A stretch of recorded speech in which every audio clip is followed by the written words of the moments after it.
The Signal Oil Program, The Whistler.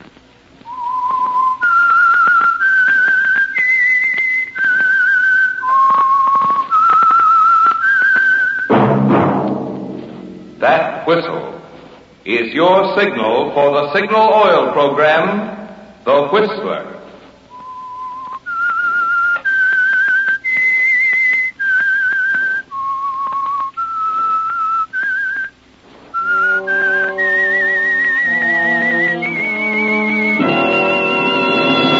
I am the Whistler, and I know many things, for I walk by night. I know many strange tales hidden in the hearts of men and women who have stepped into the shadows. Yes, I know the nameless terrors of which they dare not speak.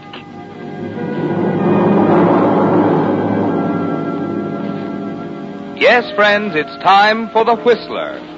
And remember, let every traffic signal remind you, with new Signal gasoline, you do go farther than ever. Look for the familiar big yellow and black circle sign that identifies those popular Signal service stations in 7 western states from Canada to Mexico. And now, the Whistler's strange story, Treasure Hunt.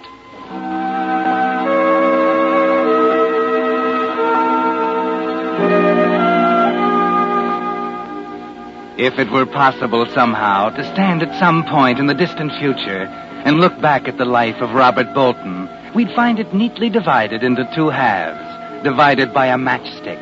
The first half was successful.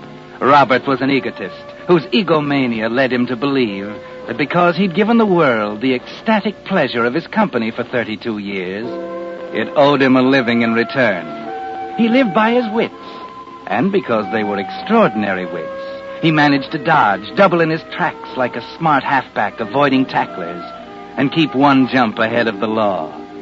And then one day, shortly after the train he was riding on pulled into the little country town of Redmond, Robert, standing on the station platform, put a cigarette in his mouth and reached in his pocket for a match. The pocket was empty.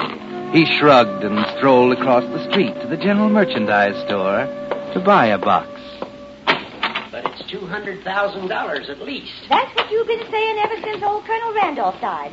They've been living on credit for 5 years. Oh, every soul in town. And I'm telling you, Gregory Mott, we ain't going to see 1 red cent. You mark my word. How do you know we ain't? Well, just you go back and look at them bills the Randolph sisters has got run up here. Flour and eggs and milk and everything. It's nigh on to $500. But Martha and Effie's bound to find that money any day now. Can't never tell. If I hear that again, I'll scream out loud. When we find Grandfather Randolph $200,000, we'll pay our bills. Well, they ain't found it yet, and they ain't gonna, if you ask me. Reckon the old colonel hit it good. And that's another thing. Why'd any man hide that much money around and leave a crazy poem to tell where it was hid? Is that reasonable? Oh, I know, Lou. It's just that Martha and Effie Randolph are such nice... I know. They're ladies, wearing them lace things like they was rich. I notice Martha's too much a lady to marry Sheriff Conway and get her bills paid. Maybe he ain't asked her. Effie thinks she's too good for him, and that's why. Ain't no excuse for letting their bills run. Why, they could take in boarders. They're willing to take in boarders, but who stops over in Redmond? Well, talking about it won't get us our money. I'm just getting tired of this whole... I beg your pardon. Oh, hello there, mister. Been here long? No, I just came in for a box of matches. Sure. Here you are. Thanks. You just passing through on the train? Yeah. You have a nice town here, Mr. Mott. I was on my way to Florida, but Redmond is such a charming little place. Might stay over for a while? Could be, Mr. Mott. Could be.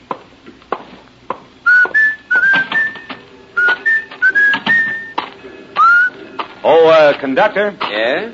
My name's Robert Bolton. I'm in car 63, bedroom G. Would you have the porter get my baggage, please? I'm getting off here.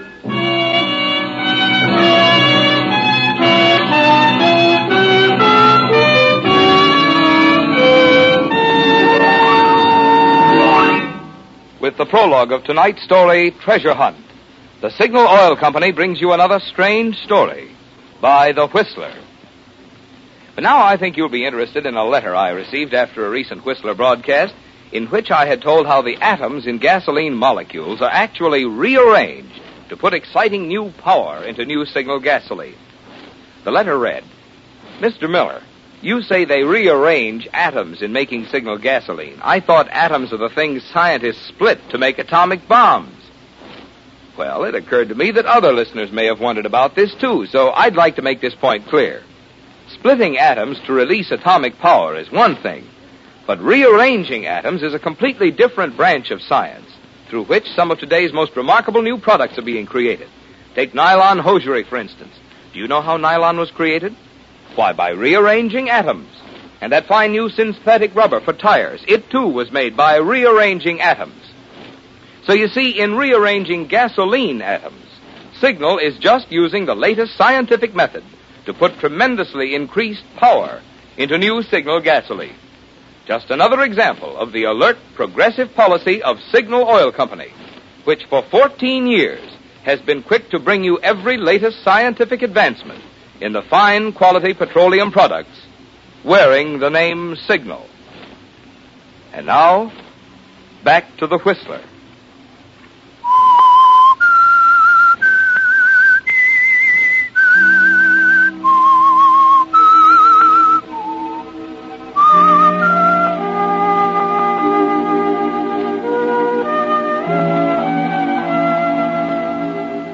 Yes, Robert.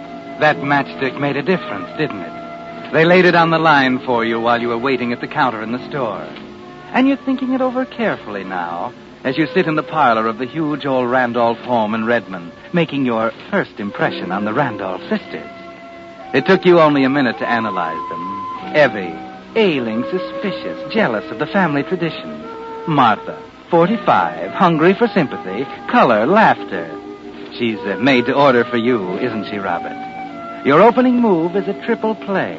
You talk to Evie, your remarks are aimed at Martha, and your mind is on the $200,000 hidden by Grandfather Randolph. And so you see, Miss Evie, I just had to stop in here and inquire about a room.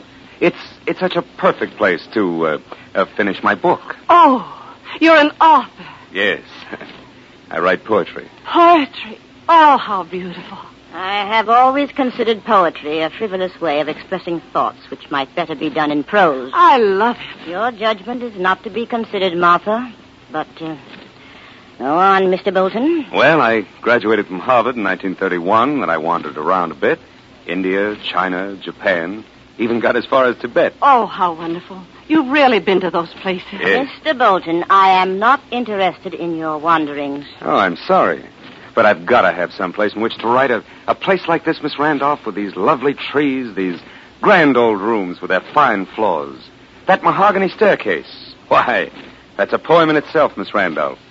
A sweeping curve ascending high to end its rapture in the sky. Oh, that's William Brown. Why, yes, Miss Martha. You know his poems? He that to the voice is near, breaking from your ivory pale. Need not walk abroad to hear the delightful nightingale. I think it's so lovely. And I think we have had enough of this grammar school recitation. Yes, Evie.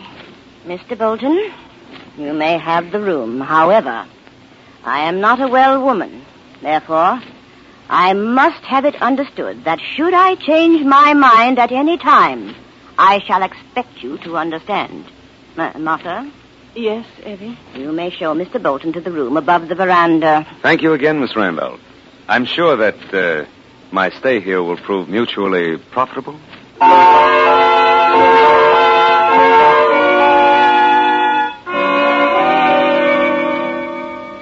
Well, you're established in the Randolph house, Robert Bolton. But there's work to be done if there are $200,000 hidden someplace. You know Evie Randolph is shrewd, almost as clever as you are. But again, there's Martha, poor, homely, pathetically eager Martha, who hangs on your words. And you can be charming, can't you, Robert? It's not long before you've made a conquest, and such a simple one. Martha never has had such wonderful times, has she? Movies, poetry, a drive in a rented car. Oh, please, Mr. Bolton, you mustn't go so fast. Why not? It's like living in another world, just flashes of the earth we know. Gone before you can see the ugliness, the gray drabness. Oh, yes, it is like that.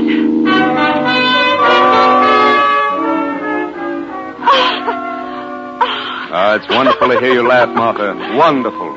I was laughing, wasn't I? Her laughter like the bells of Eden. Oh, it's all so lovely, Robert. Oh, so lovely. Do you really mean this is the first movie you've seen in 3 years? I never go out much, Robert. You see, Evie... Oh, you're wonderful, Martha. So unselfish.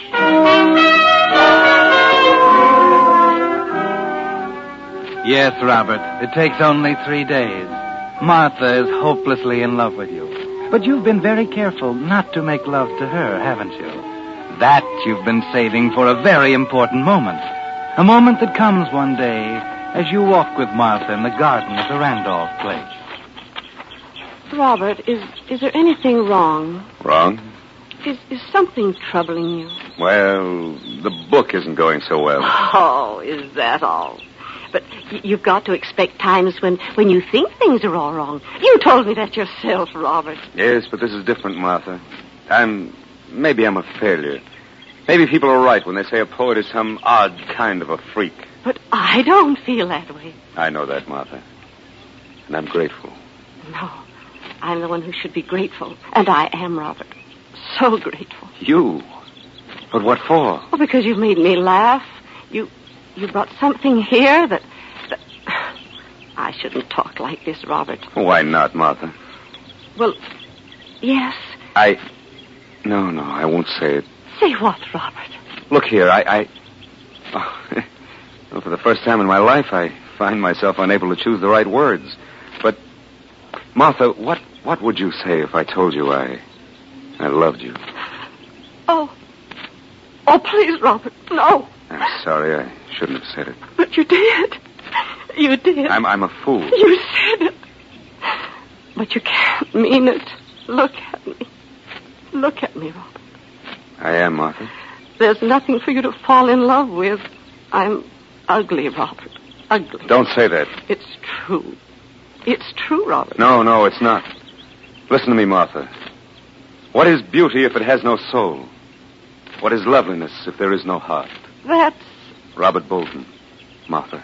Oh, Robert. No, I shouldn't have. What have I to offer you? Nothing. You and your sister have all this, the house, the garden, money. Money? Well, Robert, dear, we have no more than you. Oh, you're joking. No, my darling. No, I'm not. Abby and I have been living on credit. Everyone thinks we'll find Grandfather Randolph's money. Money? There is money? I don't believe it, but Abby does. She's looked for it so many times. Oh, treasure hunt, huh? You're making fun of it. Oh, no, dearest. But, well, things like that just don't happen, not in real life.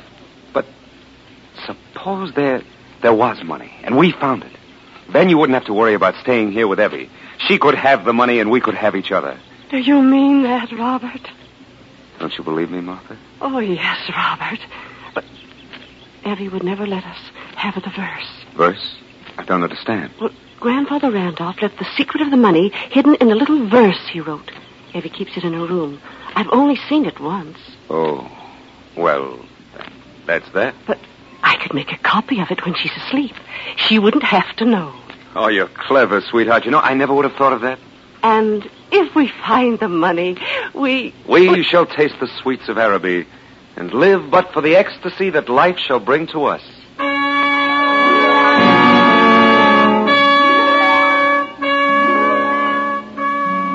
That was simple, wasn't it, Robert? Having Martha suggest the plan herself was clever. She doesn't suspect a thing. Poor, homely Martha, who doesn't know you're going to leave the moment you find the money. And the same night, she brings you a piece of paper. Here it is, Robert. Are you sure Evie is? Evie is asleep. I left her medicine on the table by her bed, so she doesn't have to call me. Oh, you are clever, my darling. Now, let me see the verse. Oh, here it is. Oh. When the bishop's mitre points to 3, then a shadow long you'll see. 4 steps left and 2 steps right. Careful now, you'll need the light. Oh, it sounds crazy. Just a minute. Bishop's mitre. Bishop's mitre. Look, the chess table in the corner. Has it ever been moved? Oh, no. Evie wouldn't allow anything to be moved. Then where are the chessmen? In the drawer of the chess table. Oh, good. Well, why why are you setting up the chessmen? You'll see. No. Which bishop? There are 4. And one has to point to 3. To 3. All of them point up to the ceiling now, but if we lay them on their sides, then... Look! This Black Queen's bishop, it points to the grandfather's clock on the other side of the room. And if you point it to 3... That's it. The bishop's mitre points to 3. Martha? Martha? It's Effie. She woke up. You better go. We'll continue this tomorrow night. Go ahead.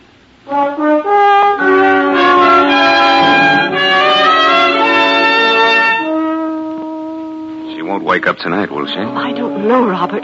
But did you figure I think so, no. The bishop's mitre points to 3. Then a shadow long you'll see. Shadow. Let's look outside. At 3 o'clock, the shadow of that elm tree would be... Come on!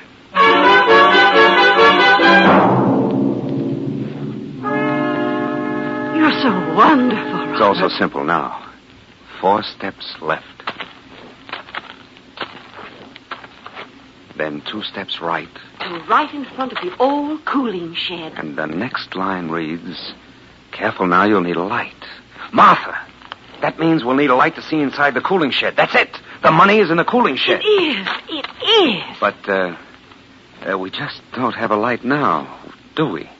We'll have to wait until tomorrow night. Well, I can get a lantern. No, Martha, darling. We'll wait until tomorrow night. But why? Can't we tell Evie now? You're not going to tell Evie until we get the money, do you hear? All right, Robert.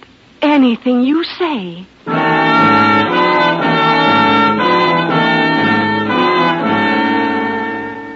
Of course, Robert. Wait until tomorrow night. Then you'll plan to sneak outside without Martha. And you needed time to pack, didn't you? Get ready to leave suddenly with the money and without Martha. So the next day you sit in the garden smoking a cigarette, smiling to yourself, thinking how easy it was. Then suddenly... Howdy, Mr. Bolton. Oh, hello, Sheriff Conway. You know me, huh? Why, of course. You've been pointed out to me. In addition, the star glittering on your vest is, in itself, a monumental advertisement. Yep. Mind if I sit down a mite? Certainly not, Sheriff. Make yourself at home. Did you come here just to sit in the sun, or do you have something more important on your mind? Well, Bolton, I ain't one to beat around the bush. There's some talk going around about you and Miss Martha. Really? What harm is there in that? Well, you're a young man, handsome. Thank you, Sheriff. I didn't know you cared. I don't think you're up to any good, Bolton. Martha's a good 15, 20 years older than you. Oh, so that's the way the wind blows, is it? Torch-bearing in the provinces. You love her, don't you? Listen, I came here friendly-like, but I'm having a hard time now to keep from smashing that pretty face of yours. But you won't do it, Sheriff, because you'd look a great deal sillier and more stupid than you do now. You can't afford that, Sheriff. You're smart, ain't you, Bolton? Smart enough to know you haven't got a thing to say in this matter. Now you listen. I intend to remain here as long as I like. You're after that money. You can prove that, of course. He doesn't have to. Miss Evie, you hadn't ought to come out here. It was thoughtful of you, Sheriff Conway, to concern yourself with our affairs, Martha's and mine. However, I am quite capable of handling this. Miss Evie, don't go getting riled up now. You're hard, Please, you know. Sheriff Conway. Mr. Bolton. Yes, Miss Evie. I gave you to understand when you came here that any time I chose to ask you to leave, you would do so. So what? Consider this your last day here. You'd better reconsider that. You heard Miss Evie, Bolton. Sheriff? Yes, Miss Evie. Mr. Bolton, I'm a sick woman, but I'm not blind. My sister Martha is impressionable. She is infatuated with you, and you've done nothing to discourage her. Perhaps I love her. That's ridiculous, and you know it. Mr. Bolton, if you're not out of the house, in 1 hour, I shall ask Sheriff Conway to evict you. Martha might have something to say about that. I've already told her. You have 1 hour, Mr. Bolton.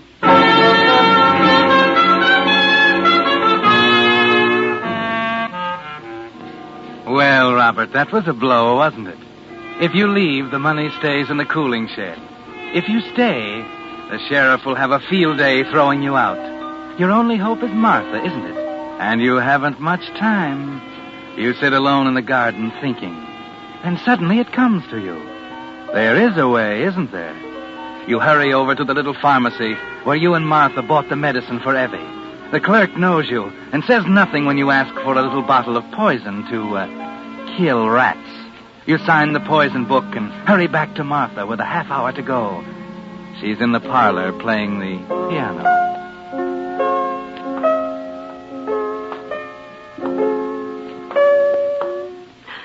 Robert. Please, Martha, go on, play. I want to remember you like this. It rather fits the mood. Please, Robert. I'll just stand here by the piano and... It's poison. Robert, what were you going to do with this? You weren't supposed to see that. Give it to me. You were going to kill yourself? All my life, I've had cherished and loved things taken away from me. I'm tired, Martha, tired and beaten. Misunderstood by the people I love the most. Your sister, you. Not me, Robert. I swear it, not me. You were going to stand by and let me leave, weren't you? But what could I do? Evie, You see? I love you, Robert. I love you so much. And does that solve the problem? No. What can we do? What can I do? You could marry me. Then Evie would see that I do love you. Robert, marry? Don't you want to, my darling? But, Evie. Give me that bottle. No, I'll marry you, Robert. Now, today, we can go to Milltown right away. Yes, anything you say, Robert. Anything you say.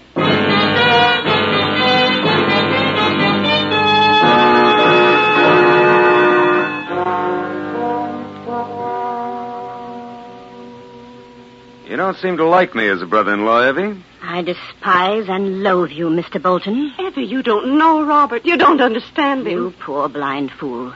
Don't you see what he's after? But, Evie... Just a moment, Martha. Very well, Mr. Bolton. I suppose I have no alternative. You're quite correct. Martha, will you leave the room for a moment? What? Mr. Bolton and I have something to discuss in private. Well, if you say so, Evie. Be with you in a minute, dear. Yes, Robert. Now, Mr. Bolton. This is what you wanted, isn't it, Mr. Bolton? $200,000 in securities. You've got it. Of course. I've had it for 10 years. The verse was simple for me, too, Mr. Bolton. I thought it was cash.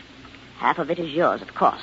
Shall we divide it now? Well, we'll have to have them analyzed. It'll take time. It's simpler than you think, Mr. Bolton. As a matter of fact, I'd just as soon you had them all. What are you talking about? Here you are. Take them. Well, I can't say I expected this. I'm not being generous, Mr. Bolton. You see, these securities have been worthless since 1929. What? Take them, Mr. Bolton, and get out. What kind of a trick is this? I said get out. You know it now. Tell the whole town about it. We defrauded them. We lived for 10 years on credit because they believed the money was here. You let me marry that ugly, stupid sister of yours? She knew it all the time. She did not know it because I never told her I found them. Now get out. Get out! Take your securities, Mr. Bolton. You've got what you came for. Martha! Martha, come quickly! Martha! Evie, you're ill. Oh, Robert, please. You, I hope you die. Robert, wait!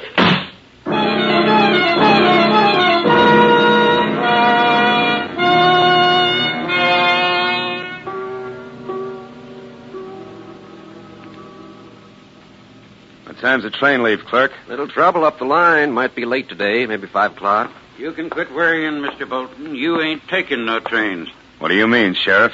You ain't leaving Redmond. No? Well, just try and stop me. Let her charge desertion. Let her charge It anything ain't that, Bolton. It's murder.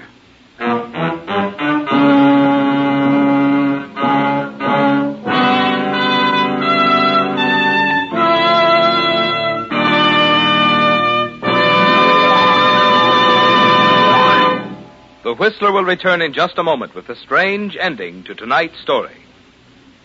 Meantime, I'd like to bring you the solution to a little mystery that's puzzling a lot of drivers these days. Why are so many batteries going dead? Well, the answer is simple.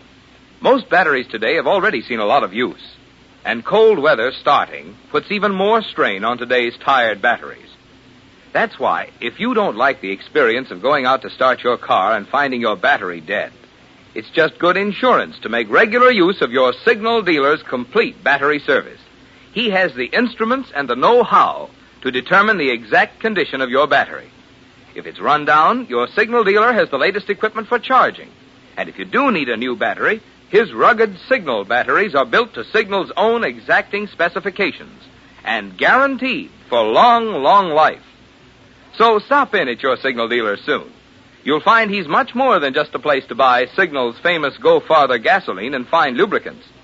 Wherever you see Signal's yellow and black circle sign, there you will also find complete Signal service and accessories to help your car run better, look better, and last longer. And now, back to the Whistler.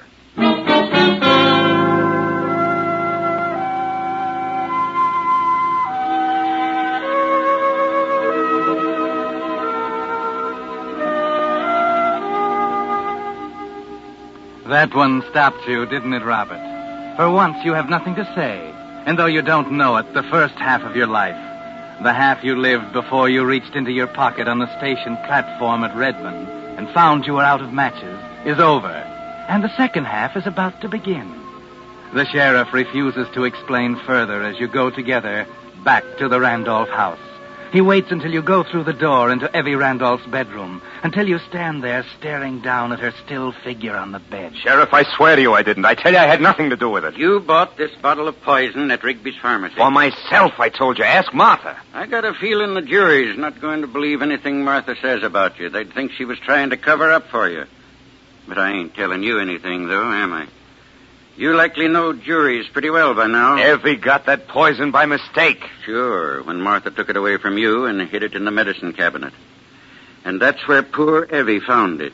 Sick, dazed. That's it. I knew you didn't believe I did it, Sheriff. Who says I don't? What? What are you getting at? Well, you can have your pick. You can leave Redmond. Yes. And face a murder charge. There's the money, the fight you had with Evie, the poison register at the store. Wait a minute. You can't do this. No?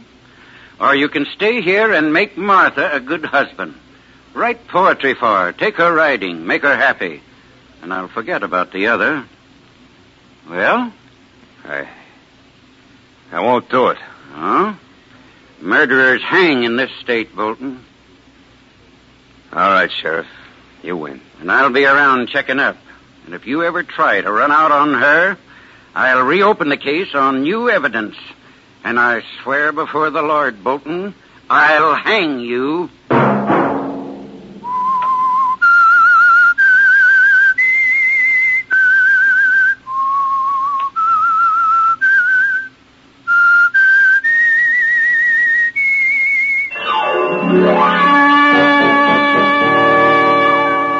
Next Monday at 9 o'clock, The Whistler will bring you another strange tale.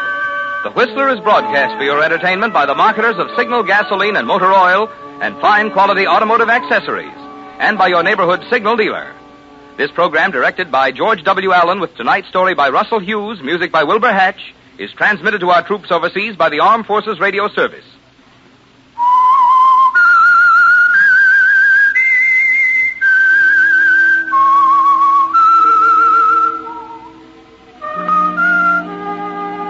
That whistle is your signal for the Signal Oil program, The Whistler. This is Marvin Miller speaking, reminding you to look for those familiar yellow and black circle signs that identify those popular Signal Oil stations in 7 western states from Canada to Mexico. This is CBS, the Columbia Broadcasting System.